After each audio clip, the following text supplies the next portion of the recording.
G'day, today we're going to be talking about how you can become the best business owner that you can possibly be.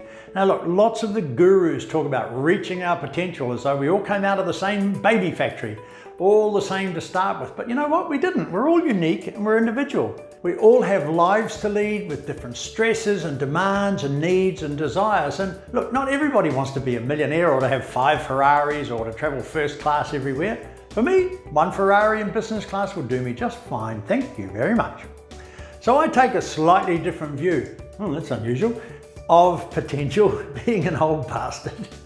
And I think that reaching your potential is actually all about what you do on any given day. And that is to do the best that you can do on that day. Now the best that you can do should be planned beforehand to make sure it's not only the best you can do, but it's the right thing to be focused on. So for me, reaching your potential as a business owner starts with what you define as your vision for yourself. Now, this should be written down in lots of places and especially in your business plan. Oh, you don't have a business plan?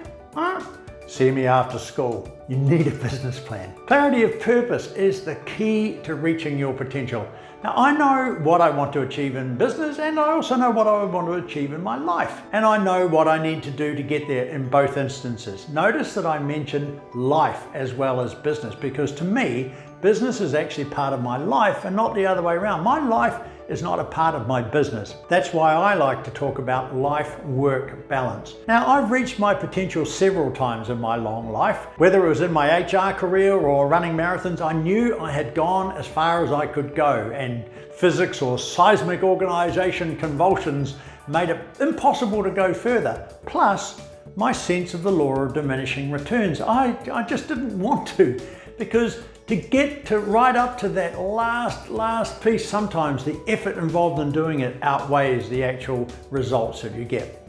So now, reaching my potential on one side is all about taking this e-commerce business and achieving things with it that I would never have dreamed of a few years ago. And on the other side, it's all about living a good, long and happy life and having loving relationships with the key people in my life. And one reinforces the other. The happier I am as a person, the more effective I am as an entrepreneur. The more effective I am as an entrepreneur through learning new things and applying them and getting great results, the happier I am as a person because I'm using my brain, my talents, my massive amount of energy and my ridiculous levels of enthusiasm. So, going back to the idea of taking one day at a time, I think there are 5 things that you should be looking at every day and working on being the best that you can be in each one of them against a target or a goal that you've already set yourself and not some kind of aimless, drifty kind of thing. So I suggest you create a spreadsheet with the headings across, 5 columns at the top and the dates dropping down in the first column. So you can record what you've actually done against each heading every day. It's kind of like a journal, but it's a journal with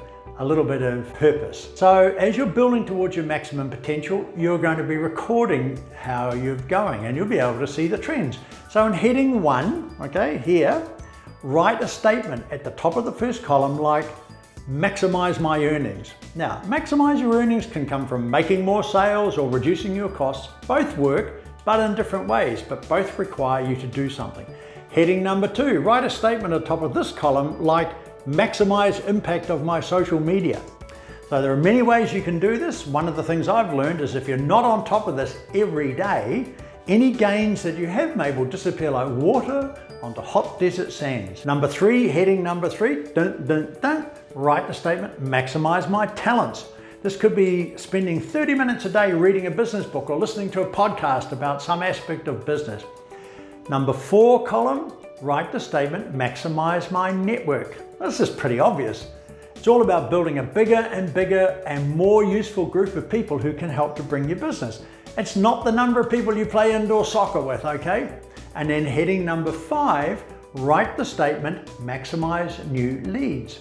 Our businesses thrive and survive on generating new leads, and it's something we have to do every day. Okay, now you've got your spreadsheet set up, you've got the column here with all the dates, and across the top you've got the 5 columns with those statements in them. So on any given day, you're going to write in the appropriate cell, it's the 27th of August, cell over here, I'm going to put in column 3 a comment. And you're going to put in there what you've done today to maximize that particular element on this particular day, the 27th. Now, if you haven't done anything on that day against a maximized target, leave it blank. You know the old saying, silence is golden? Well, the spreadsheet version of this is empty maximized cells, which is what you're putting here. They scream really, really loudly at you, and you'll be kind of embarrassed if you have too many of them, which is the whole point. That's why we're doing this, right? Making change takes constant effort. It also takes being reminded constantly of the changes we want to make. Thus and so, we are learning a new habit called writing down what we did today to maximize our potential.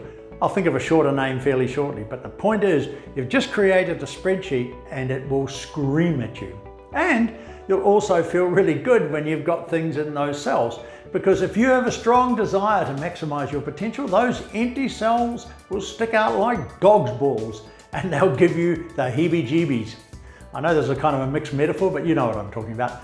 So we will do things to make sure they're not empty, but not just frivolous shit, will we not? Okay, we will not do frivolous shit. You're the commander of your own spaceship. Be honest with yourself. You're not going to fool anybody but yourself otherwise, and that's not the mark of somebody who's striving to reach their potential. So there we have it, stepping stones to become the best that you can be as a business owner. And if you find out that this works for you, maybe you should do one in your personal life as well. I'm just saying, tell other people about this as well, because it's a really, really simple process, but boy, does it get action. Don't forget to like this video and subscribe. It'll help support the channel. And if there's anything that you'd like for me to talk about, drop them in the comments and join our Facebook group. The link is in the description box below. I'll answer all your questions there. And don't forget to hit that bell icon and be a part of the notification squad to get notified every time we upload, because I respond to questions in the first hour. I'll see you in the next video, eh? Yeah! Catch you later!